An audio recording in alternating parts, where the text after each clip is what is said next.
자, 5장에서는 이 블레셋 족속들은 그들에게 전쟁의 승리를 가져다 준 것이 그들의 신 다곤이라고 그들은 생각을 했습니다. 그래서 법궤를 하나의 전리품으로 그들은 생각하고 다곤 신의 발밑에 두게 되죠. 자, 하지만 다곤은 하나님의 신과 비교할 수가 없습니다. 자, 왜냐하면 하나님께서는 인간이 만든 우상이 아니라 우주와 역사를 주관하신 그런 분이시기 때문이죠. 자, 하나님께서는 밤에 다곤을 치셨는데, 자, 다곤만 치실 뿐만 아니라 당신의 전지전능하심을 보여주기 위해서 독종의 재앙을 내리셨습니다. 즉 법궤를 옮겨가는 곳마다 이 질병만 전염될 그런 뿐이었죠. 자, 하나님의 진노는 단지 우상만을 무너뜨리는 것이 아닙니다. 하나님의 손이 아스돗 사람들에게 이 독종의 재앙으로 인해서 이 아스돗과 그 지경을 쳐서 망하게 하십니다. 자, 뿐만 아니라 하나님의 궤를 옮기는 곳마다 즉 가드와 에그론 성읍이 살고 있는 모든 사람들에게 죽음과 독종의 그런 징벌을 내리게 됩니다.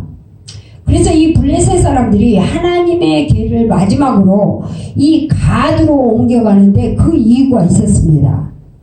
이 가드는 블레셋의 5대 도시 중에 하나로서 거기선 다곤의 신당이 없었습니다. 자, 그래서 이 블레셋 사람들은 다곤으로 말미암아 하나님께서 진노한 것으로 생각하고 이 다곤의 신당이 없는 가드로 하나님의 궤를 옮긴 것이죠. 자, 그러나 우리 하나님께서는 그곳에 사는 자들을 모조리 쳐서 독종을 나게 하셨습니다. 자, 그들이 만약 다곤이 쓰러진 것을 보고 이 우상 숭배의 죄를 회개하고 이스라엘 하나님 앞에 그들이 겸손하게 엎드렸다면, 그리고 그분을 찾았다면 하나님의 진노는 아마 멈추었을 것입니다.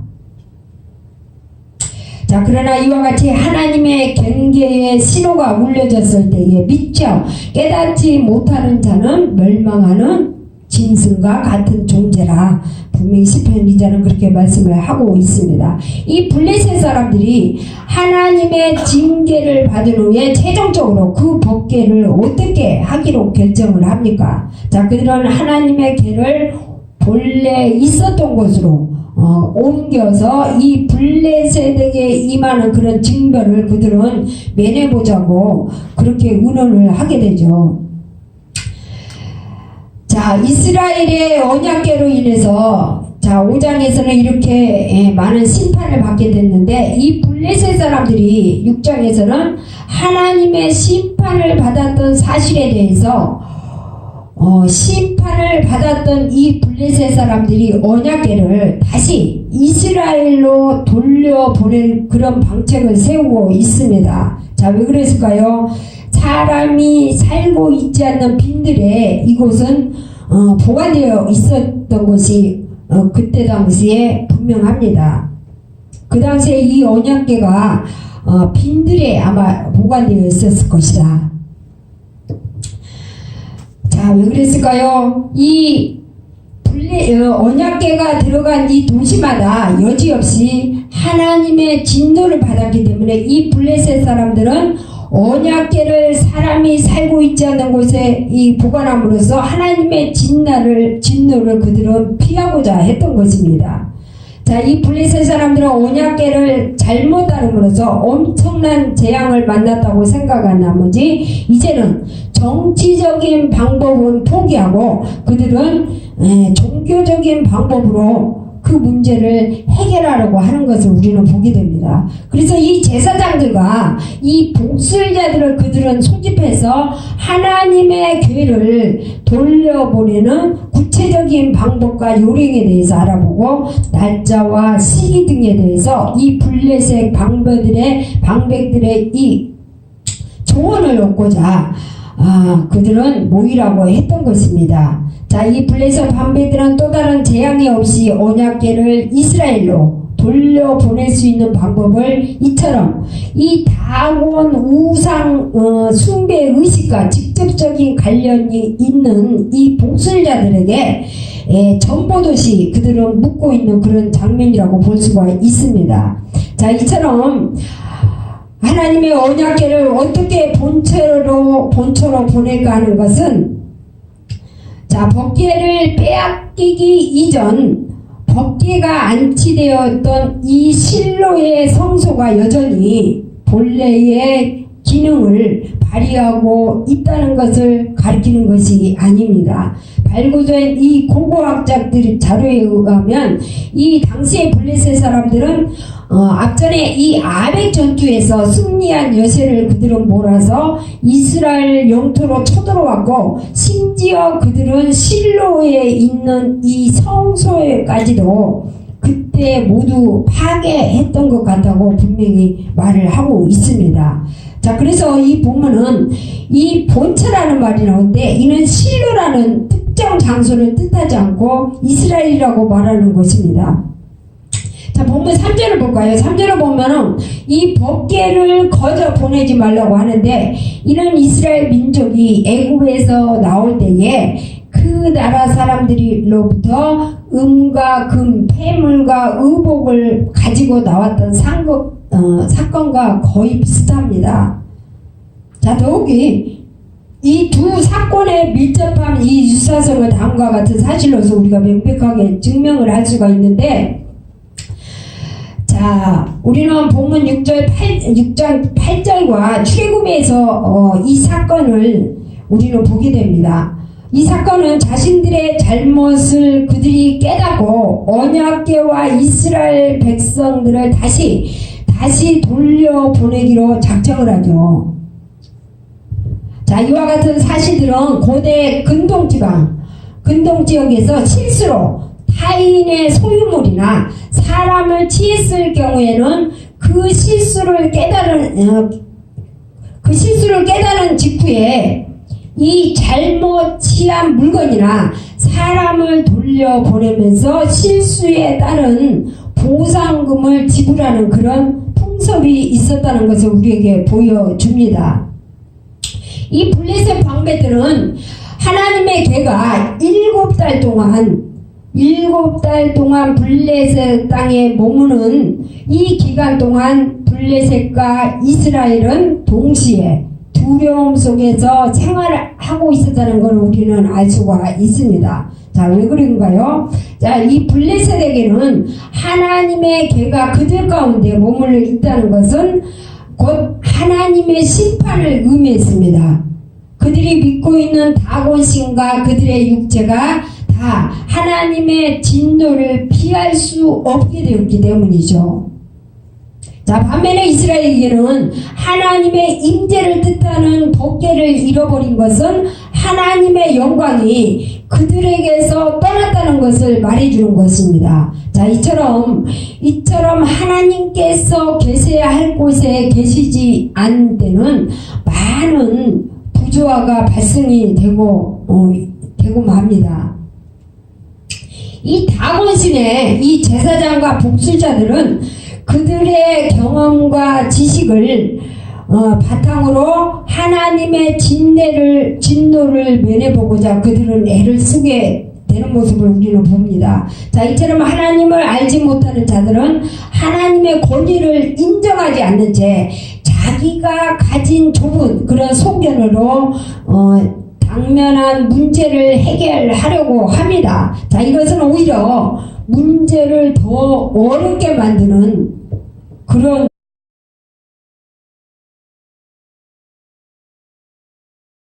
이 속건제라는 말이 나옵니다. 속건제. 자, 이 속건제는 무엇을 말하는가? 자, 그들은 하나님을 믿지 않는 백성이었지만은 어디서 들었는지, 또한 그곳에 하나님의 백성들이 있는지를 알아서 그런지 그 속건제를 드리라는 말을 하죠. 이 속건제는 타인의 권리나 이 재물을 침해했을 때에 그 보상 또는 배상을 위해서 하나님께 드리는 희생의 제사이라는 것을 우리는 레위기서 5장 14절부터 26절을 보면 알 수가 있습니다.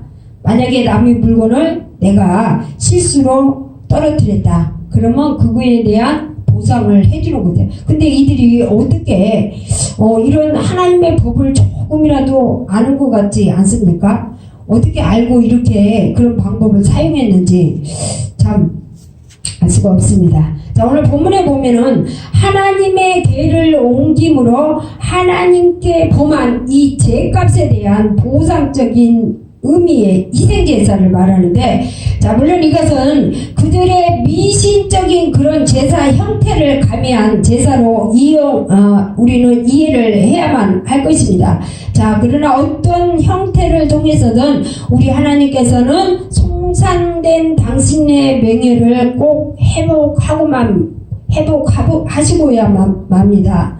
자, 3절과 5절을 보면은 이 블레셋 사람들이 여호와 하나님께 드릴 이 속건 제물을 그들은 무엇으로 정했는가? 이 블레셋 제사장들과 복수자들은 금 독종 5 그리고 금지 5 형상을 속건 제물로 드리기로 합니다. 자, 이것으로 인해서 이스라엘 신 곧 하나님께서 기뻐할 것이고 그 엄중한 그 심판을 그치게 할 것이라고 그들은 제안을 하죠.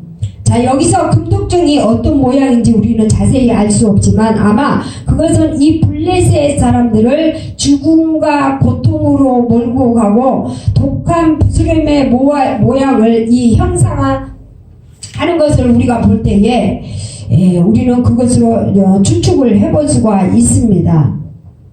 자, 그리고 이 금지가 나오죠. 금지. 자, 금으로 만든 인형 같은 것으로서 이러한 금지 제작을 이 블레셋 사람들이 받은 재앙의 지가 관련이 되어 있지 않나 그렇게 생각을 해볼 수가 있겠습니다. 자, 마치 이들은 이스라엘 백성들이 광야 여정 속에서 하나님의 진노를 사게 되죠. 진노를 사서 이 불뱀이 나왔는데 불뱀이 나와서 모세가 하나님께 부르짖자 어떻게 했어요?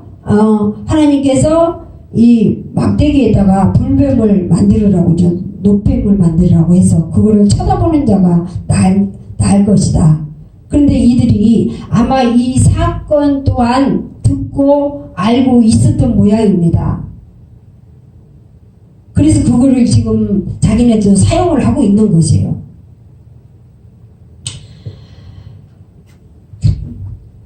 자, 하나님께서는 아무리 범죄한 인간일지라도 자신의 죄를 깨닫고 하나님을 바로하러 그의 품으로 돌아오는 자들을 멸시하지 않으신다는 것을 우리는 알 수가 있습니다.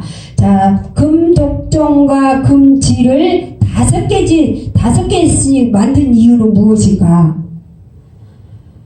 자, 그 민족 전체에게 재앙이 내리었다는 그런 뜻이 되겠습니다. 자, 여호와 하나님의 재앙이 내렸을 때에 이 민중과 방백들이 다 함께 재앙을 받았기 때문에 대표적으로 5 방백인 이 5인의 수요를 따라서 이 금독종과 금기를 만들게 한 것입니다. 자, 여기서 우리들은 이스라엘이나 이방 민족이나 할 것 없이 이 지도자들의 책임이 얼마나 큰가를 우리에게 보여주고 있습니다. 자, 그러므로 교회 안에서나 세상 속에서도 자, 지도자가 항상 의식하며 막중한 책임을 잊지 말아야 할 것은 자신의 권리만을 주장하지 말고 오히려 자신보다 높으신 우리 하나님을 늘 의식하면서 우리는 살아야 되겠습니다. 자, 5절을 보니까 이 이스라엘 신께 영광을 돌리라고 합니다. 누가 그래요? 지금 이 블레셋 사람들이 그러죠.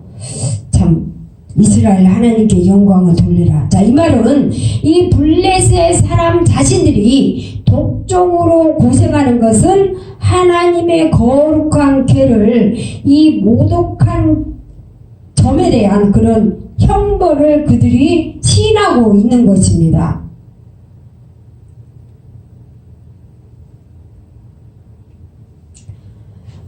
자, 따라서 이들은 이스라엘의 하나님을 이스라엘뿐만 아니라 블레셋 사람들도 지배하고 있다는 사실을 그들은 인정을 하고 있는 것이죠.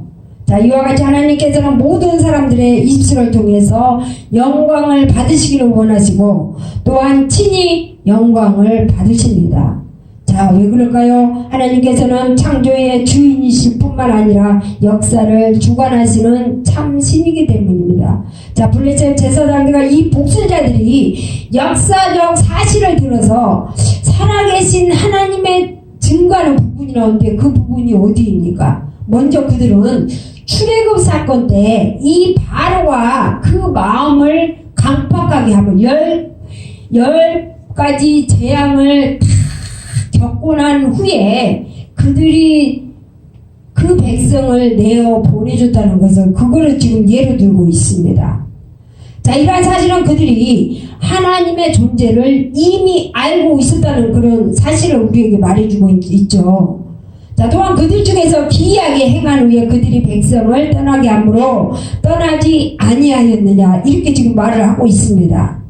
자, 이 말은 여호와 하나님께서 이스라엘의 출애굽 직전에 10가지 재앙을 애굽위에 내리심으로 애굽이 하나님의 계획에 그들이 항복했던 그 사실을 그들이 익히 알고 있었던 모양입니다. 그래서 지금 이렇게 말을 하고 있는 거예요. 우리가 더 큰 재앙을 만나기 전에 빨리 하나님의 궤를 본처로 보내드리자. 그러므로 그들이 우리가 보낼 때 그냥 보내지 말고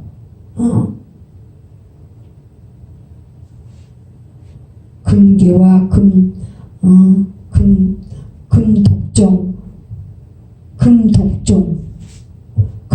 금지 이것을 만들어서 보내게 됩니다. 자, 이와 같이 블레셋 제사장들과 복술자들은 이스라엘의 계시를 통하여서 하나님의 살아계심을 깨닫게 됩니다. 자, 오늘날 많은 사람들이 기독교를 역사적 그런 신빙성이 없는 경전을 가진 종교라고 비난을 합니다. 자, 그러나 하나님께서는 역사 속에서 살아계시며 먼 옛날부터 지금까지 활동을 하고 계십니다. 또한 출애굽 역사는 믿는 자들에게 뿐만 아니라 믿지 않는 이방인 민족에게도 하나님의 살아계심을 증거하는 기념비적인 그런 사건이라고 말할 수가 있겠습니다. 자, 오늘 우리는 본문에서 이 법궤가 이스라엘의 택한 백성들이 수고 없이 돌아오는 모습을 보고 정상적인 신앙인은 예수 그리스도의 전적인 은혜로 말미암아 구원받아서 그분의 은혜 안에서 자라간 것을 우리는 볼 수가 있습니다. 자, 그뿐만 아니라 그들은 자신의 노력이나 공로에 의하지 않고 오직 그리스도를 믿는 은혜 안에서 강해질 수가 있죠. 그래서 우리의 신앙인과 하나님의 은혜와는 결코 뗄래야 뗄 수 없는 그런 밀접한 관계가 있는 것입니다. 자, 그러므로 하나님의 은혜에 대한 올바른 이해와 지식은 우리 신앙인의 삶에 많은 유익을 가져다 줍니다. 마치 노력 안 해도 이스라엘 백성들은 지금 낙심천만하고 있는데 그 블레셋 사람들이 너무나 심한 하나님의 심판이 내려지니까 그들이 지금 자기들이 자진해서 지금 보내주잖아요. 그럼 이스라엘 백성들은 그때 어떻게 했어요? 한탄만 하고 있었잖아요. 참 이런 모습 속에서 우리가 참 그들이 하나님의 법궤를 빼앗겼으니까 이제는 찾으려고 해야 되는데 그걸 찾으려고 하지 않습니다. 그러나 우리 하나님께서는 스스로 당신의 백성을 찾아가는 모습을 우리가 보게 됩니다. 자, 이스라엘 백성들은 블레셋인들에게 빼앗긴 법궤를 되찾기 위해서 아무런 시도나 노력도 하지 않았습니다. 그러나 하나님께서 그들을 기억하시고 법궤가 다시 돌아올 수 있도록 은혜를 베푸셔서 이 블레셋인들이 자발적으로 법궤를 이스라엘 백성들에게 기한시키게끔 주권적으로 성리를 하셨다는 것을 우리는 볼 수가 있습니다. 자, 우리 하나님께서 주시는 은혜는 이와 같이 우리의 노력이나 혹은 은혜를 받을 만한 어떤 삶의 공로로 인해서 주어지는 것이 아닙니다. 자, 그것은 오직 하나님의 주권에 의해서 인간에게 베풀어 주는 것이죠. 자, 이래서 인간은 하나님의 은혜를 인간의 공로로 전략시킬 수 없는 것이고, 자, 그것을 교만하게 또한 자랑할 수 없는 것입니다. 자, 그러므로 우리 모두는 이제 더 이상 자기의 은하 공로를 내세우지 말고 겸손히 그분의 은혜를 감사함으로 우리는 받아야 하겠습니다. 자, 여러분 삶에 꼭 그 은혜가 있기를 주님의 이름으로 축원을 드리겠습니다.